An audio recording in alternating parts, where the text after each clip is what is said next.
Hello, listeners. Do you ever think how nice it would be to have someone in your life that just takes care of you? Someone that cooks you a nice meal, handles all those niggly chores that you just haven't got round to doing yet, motivates you when you really need it, and maybe even tucks you in bed at night and reads you a bedtime story. Well, Humphrey the Butler, otherwise known as the amazingly talented Angus, has become the internet's very own self-care hero, and making us all feel a little bit like the lady of the manor. And today, I have him here with me at your service. So Angus, welcome, my dear friend and employee. Did you ring? Please note that during this episode, we did have some connectivity issues, but hopefully this will not affect your listening or viewing pleasure. It's a pleasure to be here. The bell, the blessed bell. How on earth are you doing? Thank you so much for taking time out of your very busy full-time job to sit down with me for a morning. That's an absolute pleasure. Thank you for inviting me. You are more than welcome. I'm so glad you're here because I have been a follower of yours since day dot. My followers might remember, I haven't done it in a while, I need to get back on it, but might remember that I used to duet you like quite a lot. You may have thought it was weird at one time. Every video you were putting out, I was like, I can duet that. That would be brilliant. And I kind of made this character that just had this real soft spot for her butler. And it was just lovely. Your content's just splendid and innocent and makes people feel good, I think. Well, thank you very much. That means the world, you saying that, Hannah. And may I just say, your duets were the best. Thank you. That means a lot to me. Well, let's dive right in. So I'm really interested in this because maybe I haven't deep dived into your content enough. I've deep dived, by the way. But what I don't know is how on earth was the character of Humphrey the Butler born? That's a wonderful question. And I really liken it to the story of how Charlie Chaplin created the character of the tramp in his wonderful series of films. Yes. Because like Charlie Chaplin, when I joined TikTok, much like when he joined the film industry, the flickers in the day, neither of us had any clue how it worked. You know, we thought it was a passing fad, and we just threw ourselves in and we tried our hardest, but we struggled at first, and we would have been both of us, Chaplin and I, would have been a complete disaster if we hadn't created our wonderful characters. He with the tramp, I with the butler. And it came about just completely by necessity, really. I was about to throw in the towel. I'd been on TikTok for a very long time, but then I saw what was working. I tried to be funny, but comedy's hard, and it can be, you know, like comedy's like art. It's subject to. It's subjective, and I didn't want anyone to twist my words or take it the wrong way. But due to a combination of factors, I realized that you didn't need to be funny to be popular or successful or viewed on this app. You just needed to be nice. If you were nice, no one can find fault with that. If you're nice, people will respect that, and you can do no harm. Haters gonna hate, sure. But if you're just there to promote positive feelings, no one can fault you for that. And then I saw also on TikTok the wonderful function where you can reply to comments with videos. And I thought, okay, that's pretty unique. What can I do? What can I do to make that work in my favor? And then I think the final nail in the coffin was I was once again rummaging through my wardrobe, looking for a potential outfit or costume. And the whole time, because I joined TikTok in 2020, throughout all of lockdown, the whole year, I made costumes, I created characters. But this outfit that I'm wearing now was just hanging there. It was like it was waiting for me. And then when I opened it up and I found it, because this is a wedding suit. From my parents' wedding. I always wondered why you already had that, and like, or if you'd put it together yourself. But it was a suit, was it? Oh. Well, much like Charlie Chaplin's tramp character, it was assembled magpie-like, but it just fits so well. And I realized with my voice, because I have a very posh, eloquent accent, it's received pronunciation. I just thought, what can I do to stand out? And then it clicked. No one on TikTok is a butler. I could be the TikTok butler. So I gave him a name. I did a video that was a call to arms, just saying basically anyone who wants anything, just leave a request for me and your butler may just do it. And the video exploded and it just took off from there. Yeah. And the character evolved as well. So, and I've never looked back since. So I really do look at it like Charlie Chaplin creating the tramp. It's the same sort of story, really. It really is. And you know what? It's genius. Like Charlie Chaplin, when the chips were down, you thought to yourself, right, what can be born from this scenario? And the things that tend to do really well on TikTok, and not just TikTok, the things that tend to do well online and people enjoy consuming is when they know what they're going to get. And you know what you're going to get by having a character that you warm to, a character that when you see that face, you see the outfit, and of course you see the mustache, you go, I know what I'm getting here. It's an instant like. And to be honest, it's something that I've never tapped into. I have characters. My main character would probably be Evelyn, the 1940s fashionista sapphic love story thing. And yeah, I think you're right. I think people just, when they see that character, they just know what they're going to get. But with yours, it's so visual. You just tapped into something so wonderfully strategic and like you say, and it's born so much success for you, and more power to you, because it's really, really clever. Like I was speaking yesterday to TikTok's grandma, so that was her kind of thing. I mean, she is a grandma just through and through. She's not really put on a character. It's just her, and she's glorious. But that kind of, you are TikTok's butler, and you do make everybody feel a little bit special. I mean, I've donned my best butler attire just for you today, because I just think it's great. And I didn't know if you were going to be coming as Humphrey, Angus, or a little bit of both, but I'm so thrilled that you came as the butler, because it's just like, oh my God, you're with the bell as well. Honestly, for me, I'm like fangirling here. I love it. I really love it. And I think it's absolutely great. And obviously, because you do look like you've stepped out of vaudeville a little bit. You could be in black and white, and I love that.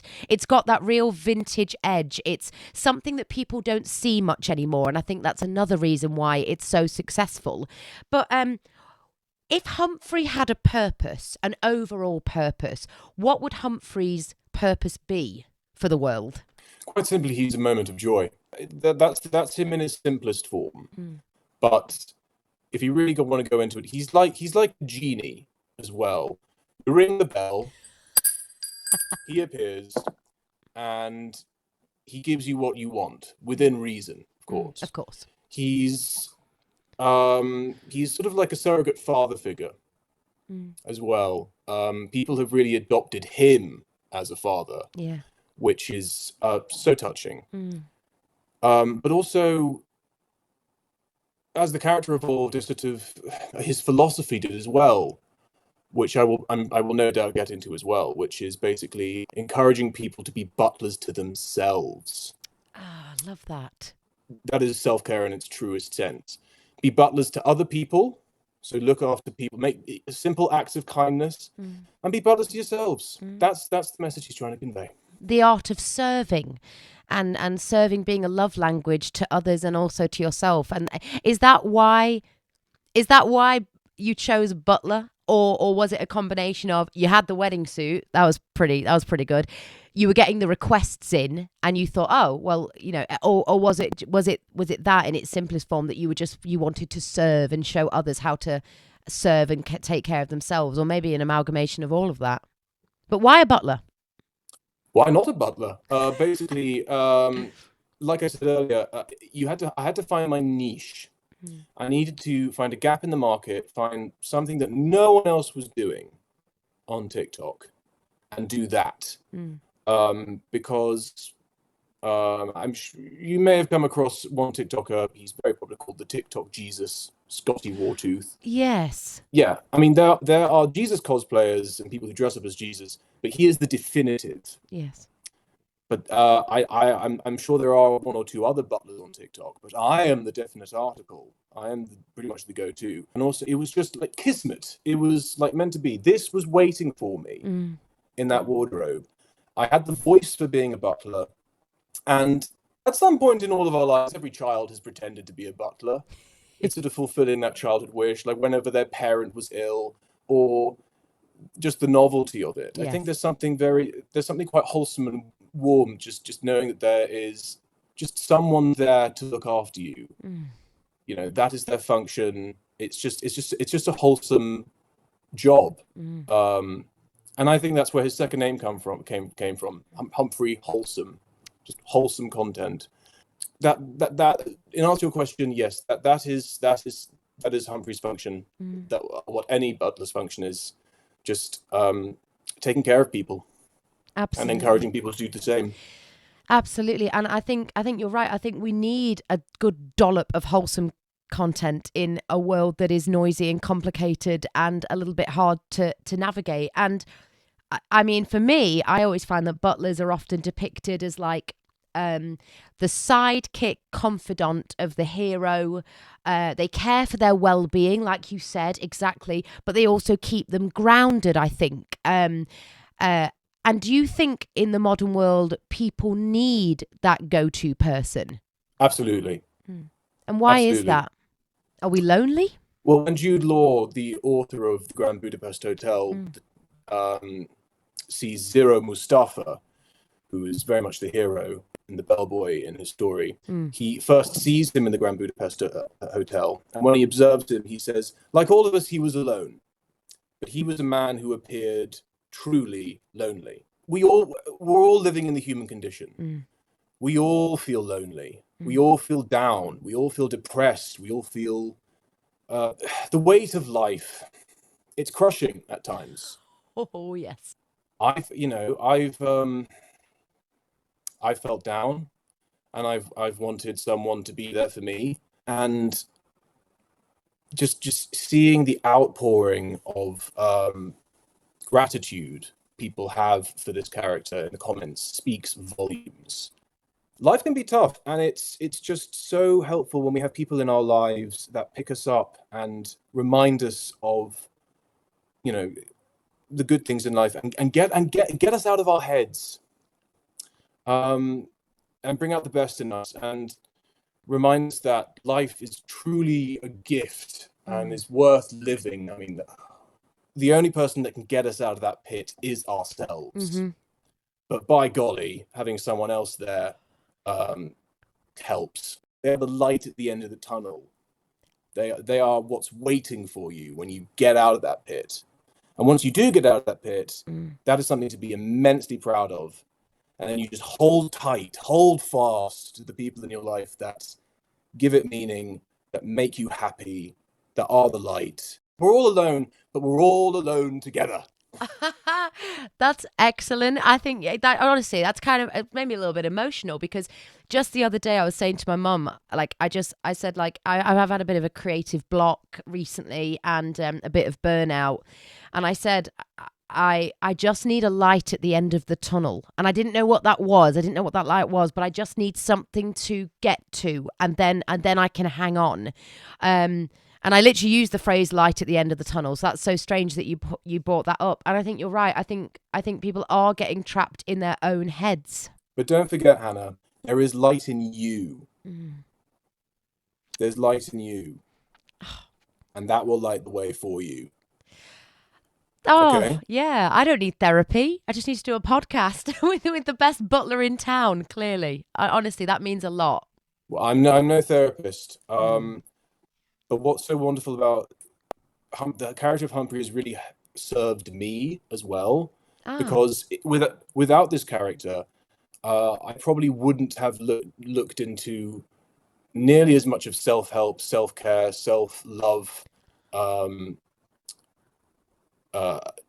books and websites, and when I've been looking for content, things to upload, and in finding that has helped me. That's brilliant. Of course it will have, because you've been doing your research on mindfulness and self-care. So it's going in. You can't help it. It's still going in, and it's settling in there for you as well, so that you can spread it and pass it on. Yes, absolutely. So Humphrey has really enriched my life. The butler serves me, and I serve him. I love that. I really do, because we do need those reminders. You would think in this day and age, everyone's like big and ugly enough to just work it out themselves. But I think more than ever, we need to be reminded of self-care, because more than ever, the Yes. world is busy and pressured, and it's very easy to compare yourself to others. And, social media. I mean, social media is wonderful because for people like, with people like you, it's an absolute blessing for so many. But social media is also crushing and suffocating, and to be able to scroll through all that noise, and for you to be there, for you just to come up on that For You page and just root people again and recenter them. I mean, would you agree? Have you seen a rise in comfort characters after you embedded yourself in that world? Would you call Humphrey a comfort character? Absolutely. Mm. In fact, occasionally that's one of the hashtags that I Ah. leave in the wake of one of the videos Mm. before I post it. The comfort character has existed even before social media. The comfort character exists in films. The comfort character exists in books. It's a character that is your spirit animal, Mm. character that you empathize with, that you relate to, that you aspire to be. Mm. Um, like I said, when I first joined the app, it hadn't clicked before. But I did see that before I even created the character of Humphrey, that people had a resonance with characters. Some good examples, prime examples really, that went into the mix was a wonderful chap called Quincy LK, Mm. who does a thing called Quincy's Tavern. Oh, And Quincy's Tavern. Yeah, I love it yeah, there. I'm a regular frequent flyer of Quincy's Tavern. absolutely. Mm. And he is there, and I saw in the wake of him, there is, like I said, there is a plethora of fantasy tavern keepers. Mm. But he's the best of the Yeah, best. he's the OG. He is the quintessential, definitive uh, fantasy tavern keeper, Mm. and that also went into creating Humphrey as well, because I realized you have to deliver a service, Mm. and it has to be sustainable content. Mm. But I'm getting off track here. Also, another great example of a comfort character is Old Time Hawkeye. Oh, is he the guy who lives kind of Hey, off buddy. grid? Well, hello, buddy. Listen, I adore him. Yeah, another great example. And I think you're right. And I don't think you were going off track at all, because I think it's all relevant, because we talked about strategy. And the thing is, there's no shame in having strategy for your social media content, because your social media content is already doing great good things. So you've ticked that box already. You've ticked the motivation being wholesome. So Yes. to then go, okay, I should be strategic about this. No shame in that. You should be, because the more people that see Humphrey, the more people benefit from Humphrey. And I think you're right. Yourself, an Old Time Hawkeye, and the wonderful Quincy's Tavern, they've all got a rhythm, they've all got a pattern, and they've all tapped into just one character. I think, and I'm guilty of this because I'm a bit flighty, I think content can be hard to follow when it changes too much. I mean, obviously, people want to see every facet of Humphrey's character, and also Angus, the creator. And I know you do some wonderful duets with Astria. Queen Estrella. Yes, Queen Estrella. And I love those. I think people love those as well. But your rhythm, it always stays consistent, and I think that's clever, because people come to you, like I said earlier, knowing what they're going to get. And I think that's why, it carries on bringing in so many views. And I think Humphrey will only grow. I mean, do you have any particular... I mean, I know what Humphrey's purpose is, but does Angus have a purpose for Humphrey and the growth of, of his career in service? I have very high aspirations for him, but I'm happy either way. Yeah. I feel blessed and grateful to have what I have now, and Yes. if that's what it is, that's more than I would ever have hoped for. If you told, the me back in 2020 that you're going to have 3 million followers, I and know. you're going to make such a difference, I'd be doing cartwheels. So of course I have high aspirations for this character. I've written a few children's books. I even sent one off to a publisher. It wasn't picked up, but I'm hoping to maybe eventually, somewhere down the line, upload them to my website so people can download them. Yes. I'm hoping that what else? I'm dabbling in trying a stage play adaptation to try and turn him into a play. I've dabbled in trying to sort of pitch him as like a TV show or something. or maybe even just getting a kids show down the line. I don't know. There is so much potential for this character. Yeah. It's very difficult to find the avenue in which he'll be selected. But if it never happens, it never happens. I'm just grateful to have, I'm grateful to be at the end of the day, I've got air in my lungs. I'm healthy. I'm still young. And I've got a great following on TikTok. If nothing else, it's a wonderful, splendid little hobby that enriches my life. Of course, it'd be wonderful if it branches off into something spectacular. I know you attempted to get a children's book published as well. Yes, and I had the exact same experience as you. So it's going round the publishers for a second time because it didn't get picked up the first time, and you just kind of go, oh, okay. Yeah, well, yeah, absolutely. You can't be discouraged. No. See, I've never written a children's book before, Same. and it's all thanks to, and I've got like 4 done just around this character. Yeah. There's so much scope and potential for this character. He's like Mary Poppins combined with Nanny McPhee combined with Alfred from Batman. There's just with just a soupçon of Doctor Who, maybe. There is so much potential. Yeah. So of course I want to reach the stars with this character, but one must manage one's expectations. Yes. But I am cautiously optimistic. Yes. And you can't forget to practice gratitude for where you are and what you have already. Absolutely. That was Humphrey talking, that bit. Thank you for a candid answer. Because I'm exactly in the same sphere as you. I always practice gratefulness. I am so grateful to where things have gone. But I can't lie and say that if it did enter into more traditional media, I wouldn't be thrilled as well. I mean, I count social media as like non-traditional media. And actually, that's not my term. That's a term that's being used more and more now, because the great thing about social media is you really can have stars of the small screen nowadays. Really quality content is being made, and it's getting more views online than a primetime drama would on BBC. So you are a star of the small screen in that sense because of your incredible following. But yeah, I agree. It would be wonderful to move more into traditional media, and Humphrey would be brilliant as a stage character as well. I mean, what a treat. What a treat to watch. You know what I mean? I think he's going to do really well. And with the children's book thing, I mean, you'll certainly have one customer, and I think about 3 point whatever million more. But it's a hard game. I really do. I'm with you there. It's very, very difficult. And I think with so many people, because I find one of the reasons that people are struggling in the modern world is because everyone's got fantastically big aspirations, which is wonderful, and everyone's very ambitious.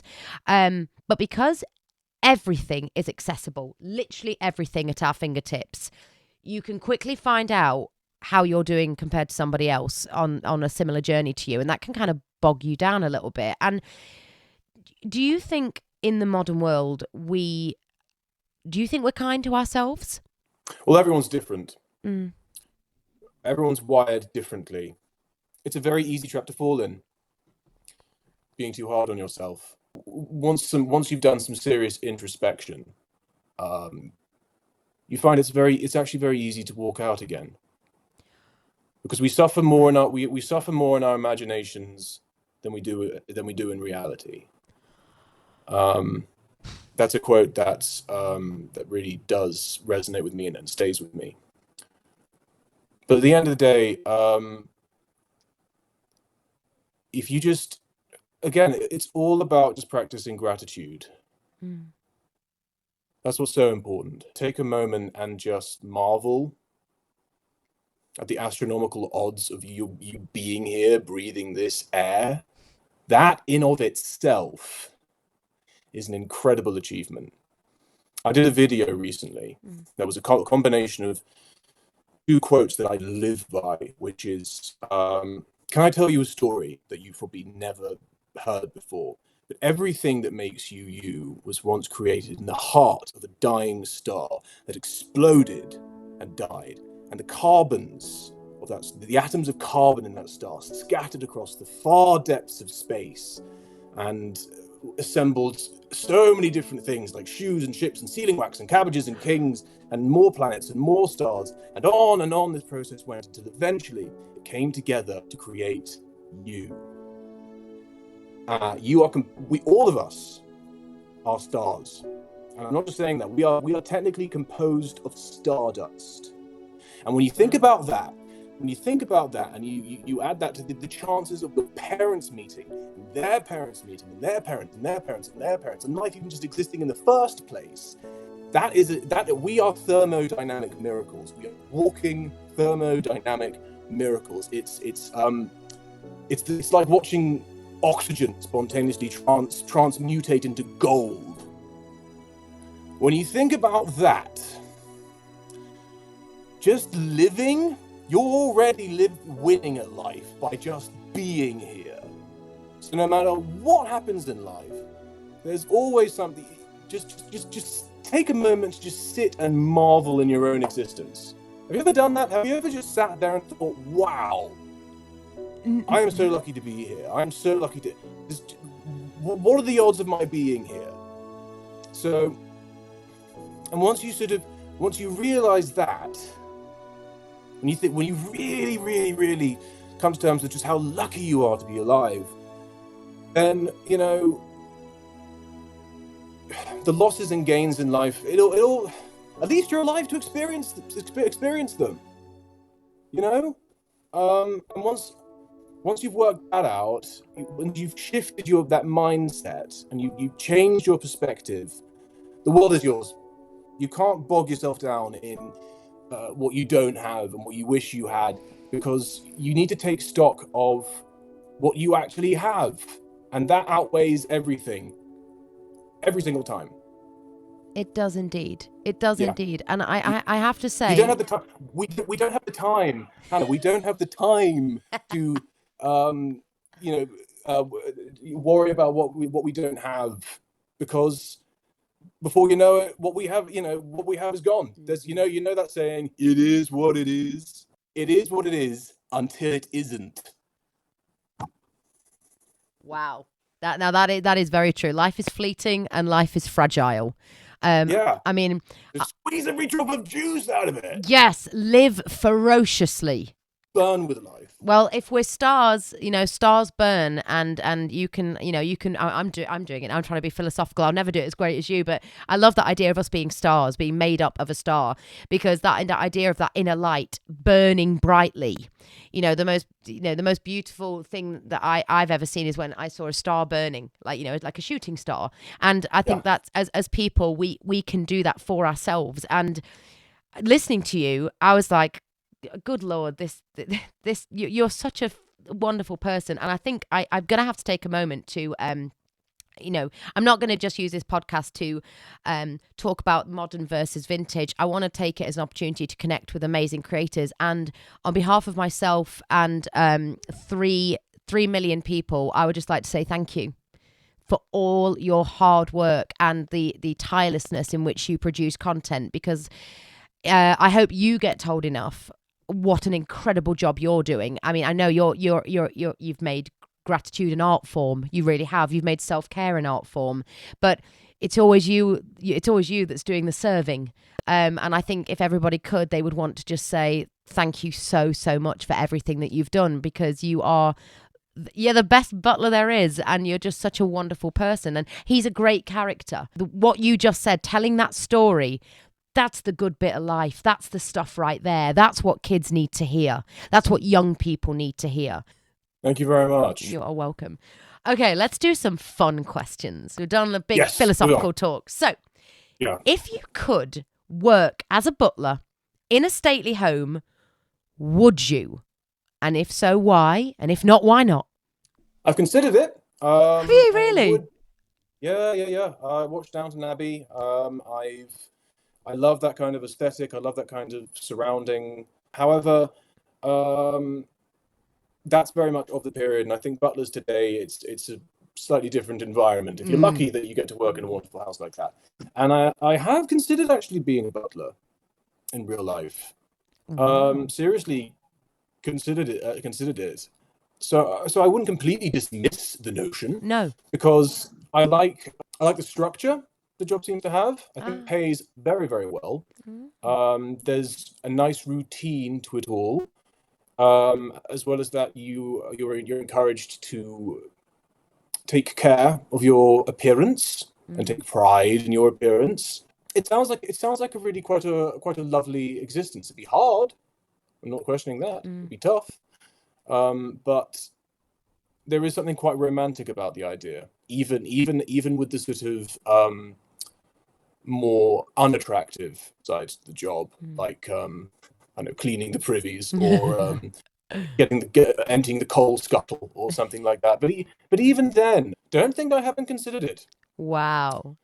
And the option's not completely off the table. Because but at the same time, I do work in hospitality. Oh. I'm kind of method in my approach to this character, because I am an actor as well, trying to be an actor. Keyword being try, and that's a very tough industry as well. So right now, what I have is quite good though, because there's lots of different sort of paths I could take, and I've got the best of both worlds. I didn't know you worked in hospitality, and you are very much an actor. I know, like maybe you might be an actor that's not currently in work, but you are an actor through and through. A resting actor. I love that. I too am a resting actor.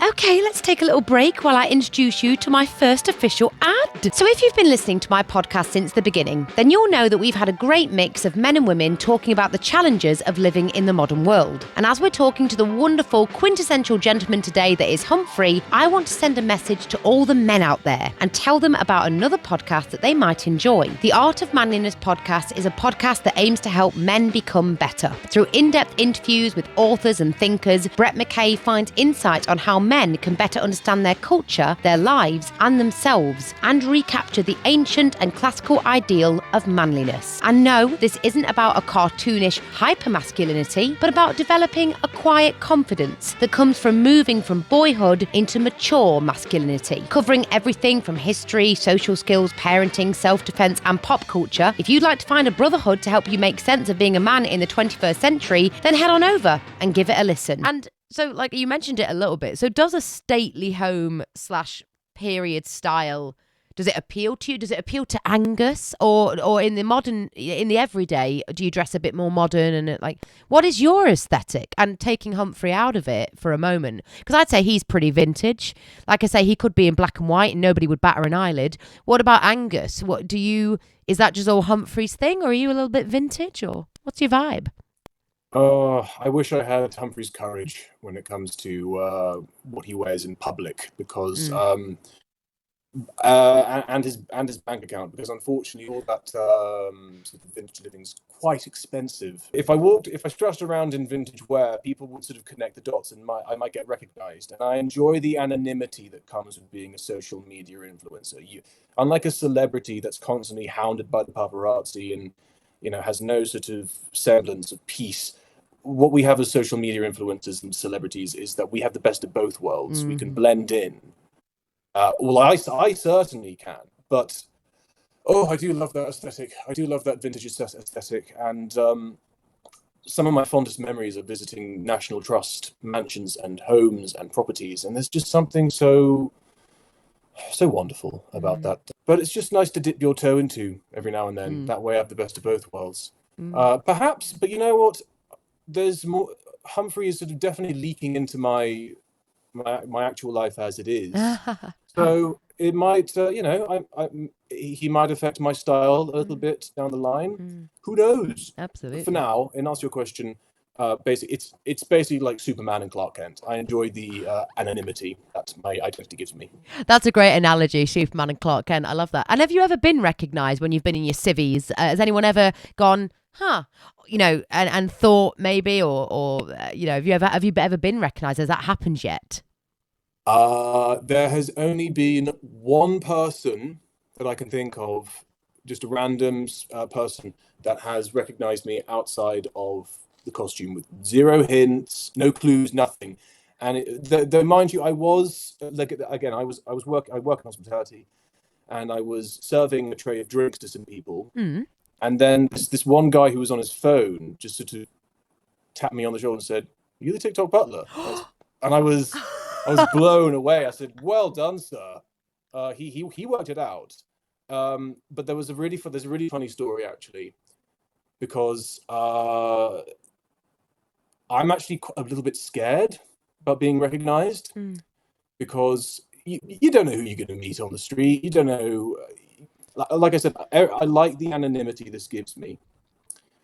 Yes. But there was this one really, really nice, funny story where I was recognized, and so there's this little patch of green that I wanted to shoot a video in, and myself and my head of special effects and my camera operator, friend of mine, was doing the filming, and I traveled incognito because it was just in my neighborhood. I traveled incognito with a very big overcoat over my costume. Yeah.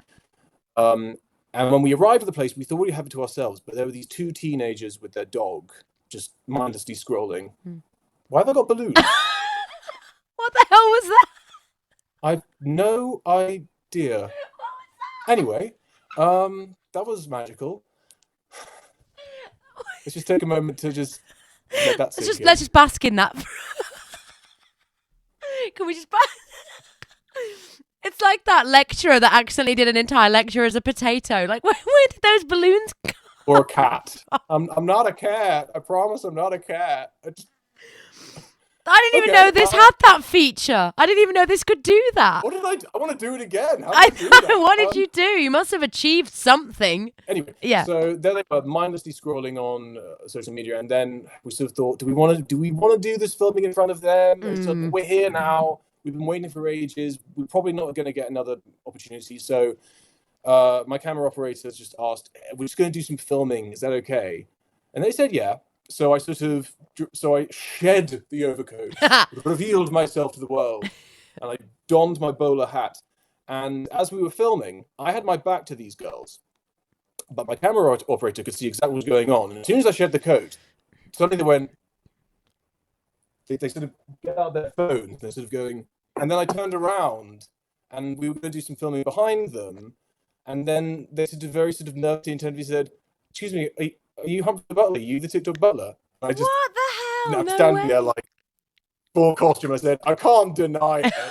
How can I?" So I said, "Yeah, what gave me away?" It was just a really funny moment. I mean, how could I not be the butler? I can't deny it, so I might as well own it. I would have loved it if Yes, when they said so I have that been. and they were like, "Are you Humphrey the Butler?" and you're there in the whole garb and you just went, "No, why?" It's brilliant. If Humphrey could work for anybody as a butler, who do you think he would choose? And if Angus could work for anybody as a butler, who would he choose? Or you could be the same person. Maybe it's the same. No, I like it. I think both of us would love to be a butler for Charlie Chaplin. That's great.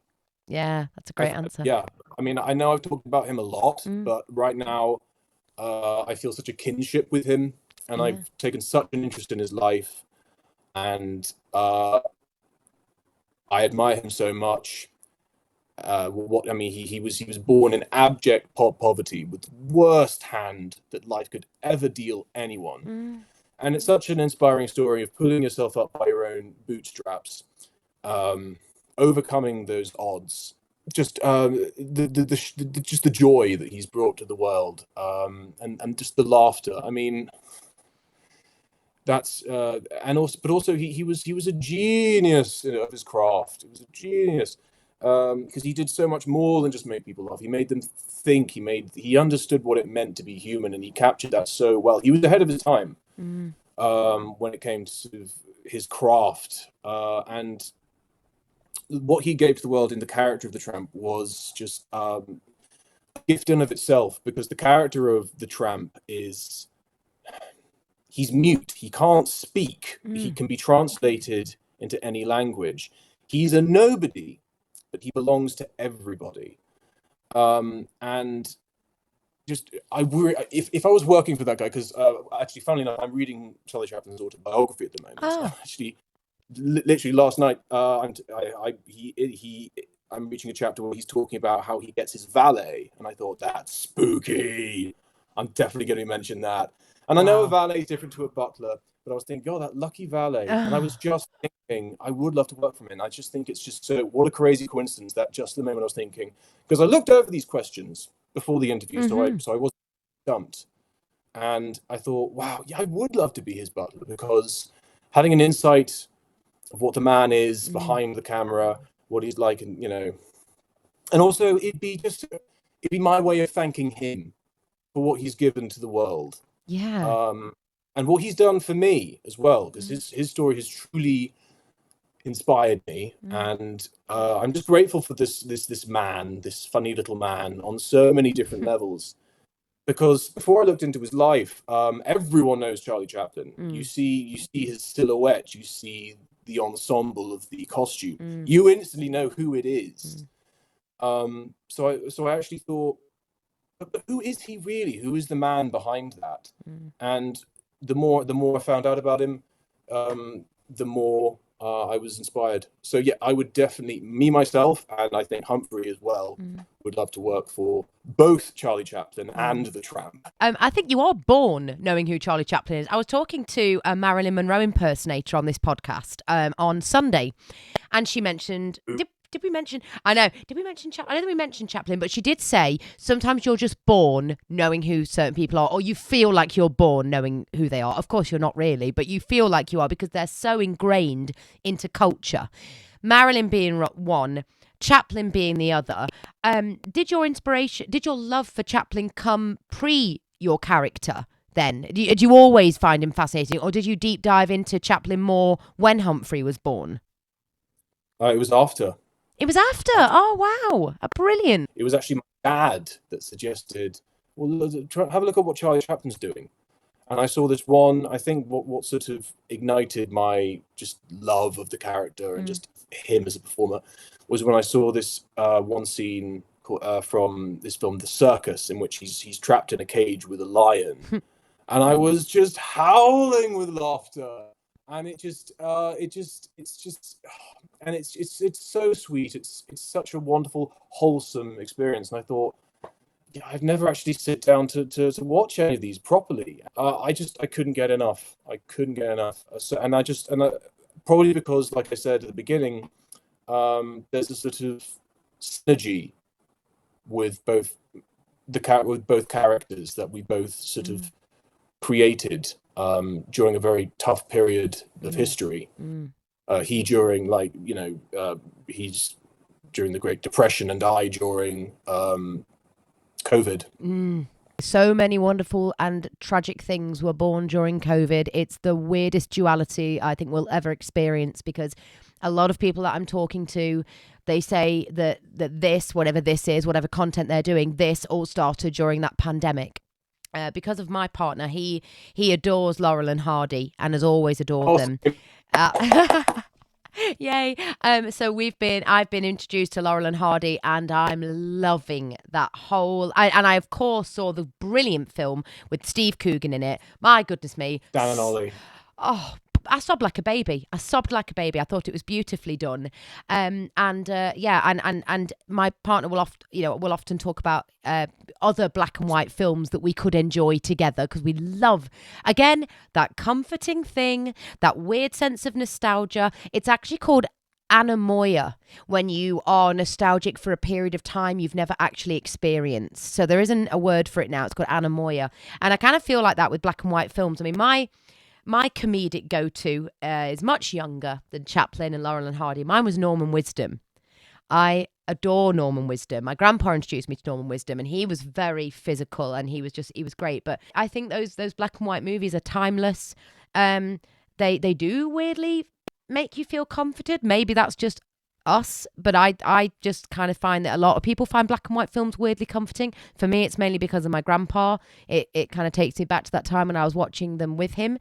But I will definitely give Chaplin a try now, just because Humphrey told me to, because I would really, really like to show him some love, because I know he was a genius, but I'd really like to embed myself into his work. One of my favorite monologues, actually, of all time that Chaplin ever gave was from his film The Great Dictator.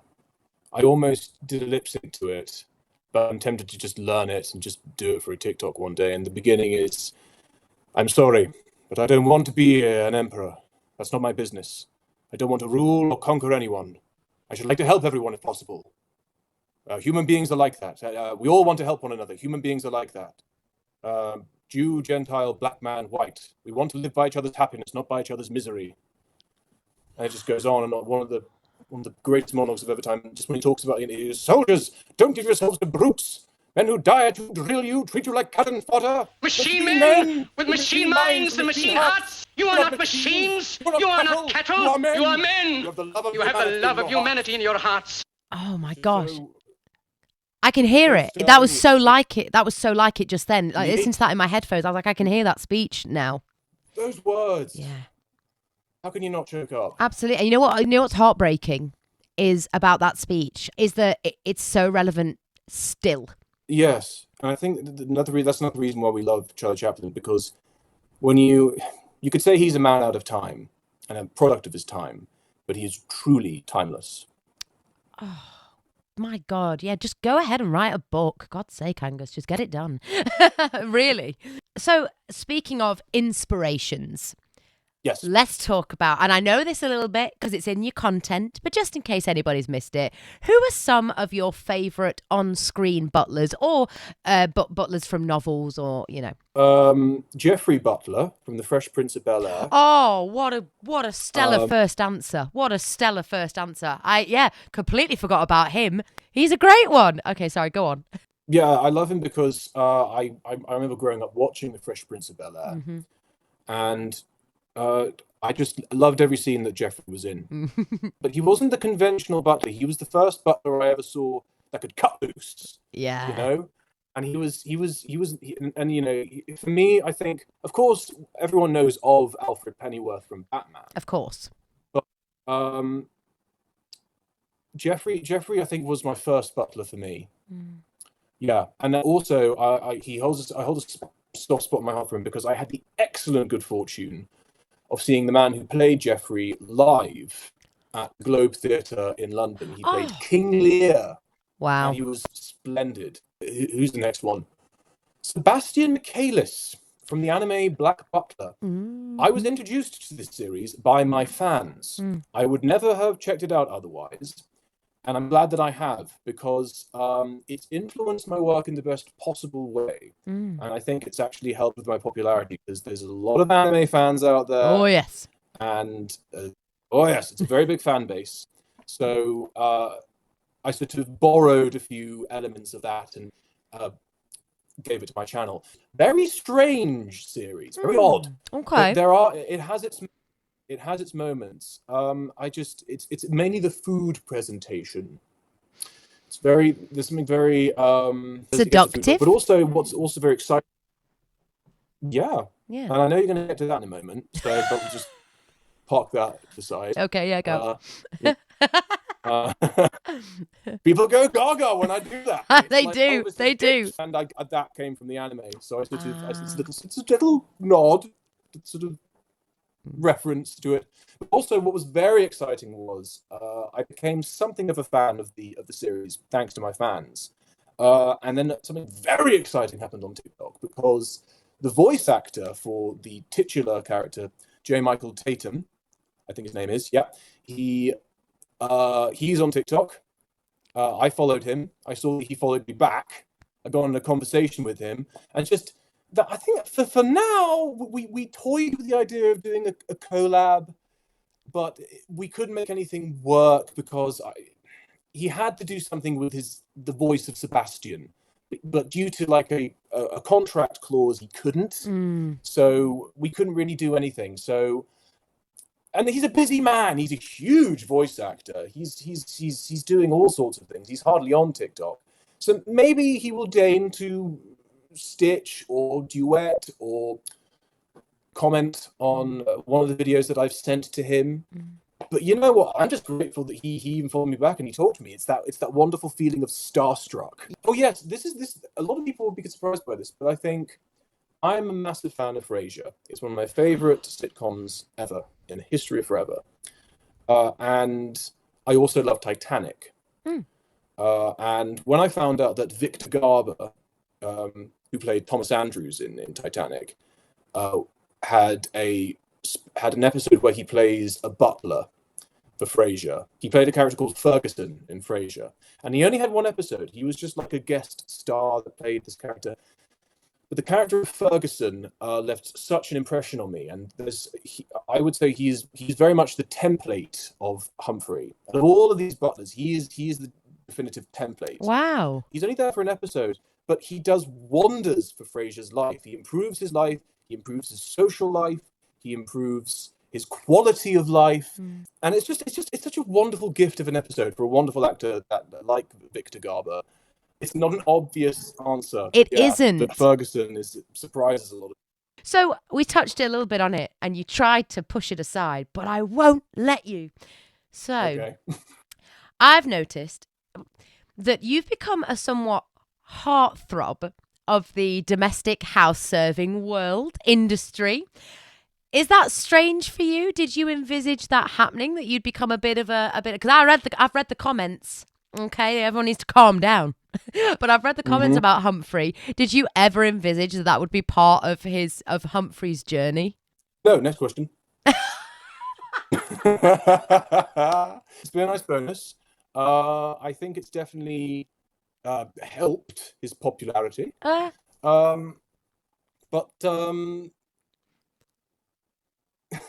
I don't think it's odd at all. I'm very flattered.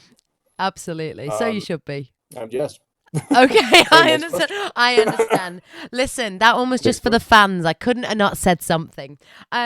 So, okay, if we were talking about winning your heart, you've whipped up some cracking recipes in your content. I really enjoy. I mean, here's the thing. If you want to get easy likes on TikTok, be a foodie. Post about food, post about recipes, post about baking. People love it. They lap it up. And you've done some real corkers. So if someone was trying to win your heart, what dish would you like them to cook for you?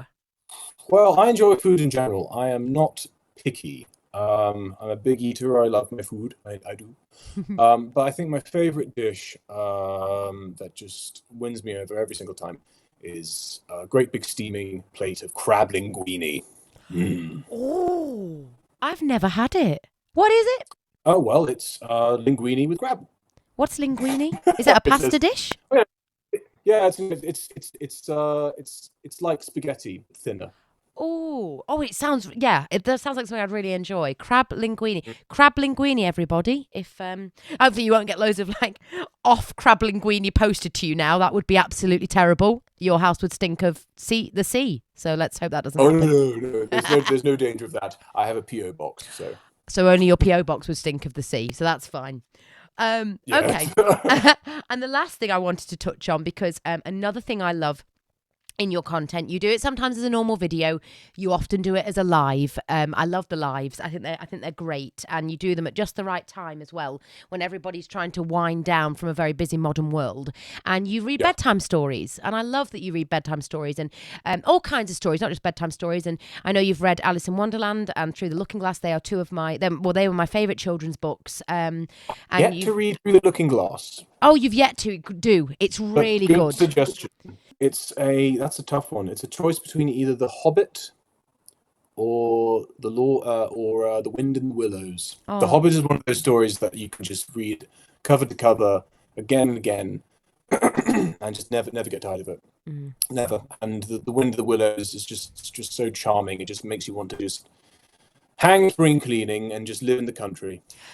It's the same effect that Beatrix Potter has on me. I swear that woman has me in a chokehold. She's a massive inspiration to me. She never had children. She wrote children's books for the rest of her life. She lived in a beautiful countryside cottage and helped the community so much with her charitable efforts. And found love.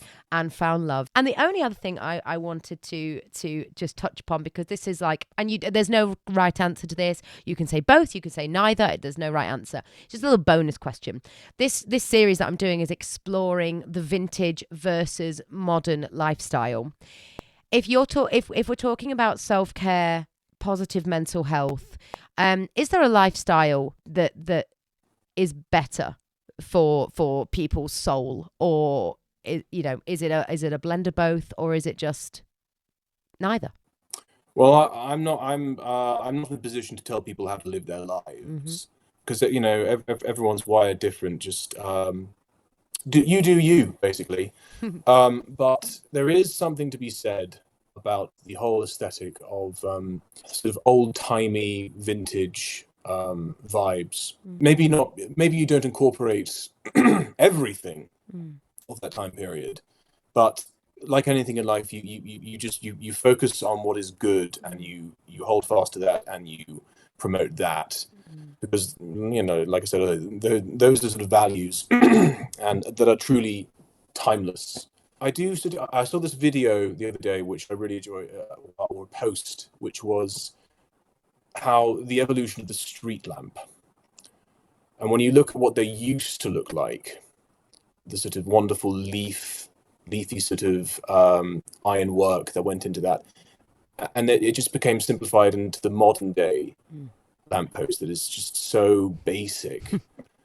Sometimes you think, why can't they all look like that? Why can't they all look vintage? Why can't they all look lovely? Why does it?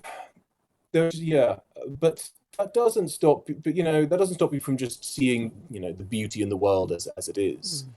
But that's a really good question. I agree with you. I'm talking to the wrong people, really, because I think a lot of people are saying that maybe a blend of both is and it's all about balance, like what you were alluding to, because if you lived a totally stripped back, simpler lifestyle, which I don't blame people for chasing. As I said, this world is complicated and noisier than it's ever been right now. Then that would be lovely, and you probably wouldn't compare yourself as much, and you'd be doing you, as you said. But if you didn't have modern in your life, how would you ever have got onto TikTok and been able to bless the world in the way that you have? So maybe it is about balance, but I'm struggling to get my head around the modern aesthetic, and that lamppost thing is such a good example. It's like classic cars and modern cars. Or electric cars. That's becoming a thing. And I'm big on the environment, so I want the environment to be taken care of. But I can't imagine we're going to have an electric car show like we have classic car shows, because it doesn't feel like things like that are celebrated as much as that. Not an electric car that looks like a classic car, Well, exactly. I always wanted a Figaro. A Figaro it's a real. So it looks like a 1950s car. It's actually, it looks like a 1950s American car, like a classic car. It's actually a 1990s car, and it's actually Japanese. And I was like, you know what? Give me her. She's a whole mess of things. But maybe you're right. Maybe one day electric cars will be able to have the aesthetic of something a bit more traditional, a bit more classic. But I need more modern people on this podcast who can introduce me to why a world of AI and voice recognition, like it's saying, open the curtains, and they do, and all that modern loveliness, why it's so lovely and why it's so great, because it terrifies me. I'm intimidated by it, but maybe I just haven't embedded myself in that community yet. Well, like I said earlier, I'm not a massive tech whiz, but there's good things to be found in any sort of time period or aesthetic or whatever. You've got to be careful that you don't fall into the trap of throwing yourself into escapism to the point where it's hard to sort of go back to reality. Like you said earlier, it's all about balance. To truly live a full life, you've got to be open to a lot of things. Instead of, if you close yourself off to everything, then you're not getting the big picture. You're not getting the full experience, and that would give. I don't know about you, but that would give me major FOMO. So I've got a very open mind. But there's nothing wrong with a little bit of fantasy every now and then if it makes you feel good. Just make sure that it enriches your life. Instead, when you do something you love, try not to say this is an escape, because that's ephemeral, that's fleeting. It's inevitable that you have to come back. Instead of saying this is an escape, I'm escaping all this, I'm living in denial, I'm just getting away from it for a while. Don't say that, please, because you've got to get back to it. There is no escape from that. So instead of saying this is an escape, say this is enriching my life. It's adding to my life. I don't want to escape from anything. I know it's hard, but I would, oh gosh, I'd seriously dare you to sit in a room by yourself and look at things as they are and embrace them and accept them, because then there's nothing to escape from. You're already free. That's such a massive theme of this podcast, that kind of argument of where does escapism end, and where does just living harmlessly in a way that enriches your life begin. And I think that's a beautiful place to end this podcast. I could literally chat to you forever and a day, but you just need to keep doing what you're doing. We're gonna collaborate. It's set in stone, because I think it will be glorious. I think people will really enjoy it, and I just want to thank you so much for being a part of this today, in spite of the tech struggle. Because listen, we're vintage enthusiasts trying to do a podcast, all right? Just go easy on us, because this is hard. I don't know tech. Look at that. I don't know what this was. All of this was so hard to get my head around, but we've done it. And like you say, don't shy away from the here and now and the present day and the reality of the situation, because when you dare to embrace it, wonderful things can happen, like sitting down with you today. So thank you so much, Humphrey and Angus. We love you both. Thank you very much. I'm honoured to have been a part of this. And everyone listening, please follow Real Vintage Doll's House on TikTok. Send her all the love that she deserves, and continue to live your best lives and be butlers to yourselves and be butlers to the people in your life that you love. So thank you for inviting me. You're welcome.